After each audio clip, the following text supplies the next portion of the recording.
नमस्कार मंडळी, पुन्हा एकदा स्वागत करतो तुमचं आपल्या एका नवीन व्हिडिओमध्ये. आज पुरंदर केसरी भव्य दिव्य ओपनचं मैदान संपन्न होतं आहे. या मैदानात प्रति महाराष्ट्र टॉपच्या नंदी आपल्याला 100% दिसणार आहेत. तसेच या मैदानात एकूण 77 गट मित्रांनो आपला आज पाळताना दिसणार आहेत. आणि या मैदानासाठी बिंजोडचा बेताज बादशाह, मथुर, बकासूर आणि कदाचित बकासूरचा भाऊ महाराजसुद्धा मित्रांनो आज आपल्याला दिसू शकतो. तर मैदानाचे लाईव्ह लॉट काल STC लाईव्ह या चॅनलवरती काढण्यात आले आहेत.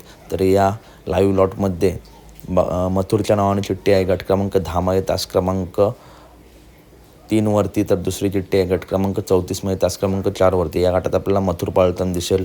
त्याच्यानंतर बकासूर मोलशेड धुमाल यांच्या नावाने चिठ्ठी आहे गट क्रमांक 36 मध्ये तास क्रमांक 4 वरती. तर दुसरी चिठ्ठी आहे गट क्रमांक 38 मध्ये. तर एका गटामध्ये बकासूर आणि महाराज आला तर एका गटामध्ये महाराज असे मित्रांनो नंदी हे पळताना दिसतील. तर अपडेट आवडली असेल तर नक्की व्हिडिओ लाईक करा, चॅनलला सबस्क्राईब करा, कारण अशाच टॉप अपडेट घेऊन मी नेहमी तुमच्यापर्यंत येत असतो. चला तर व्हिडिओ पुढच्या व्हिडिओमध्ये.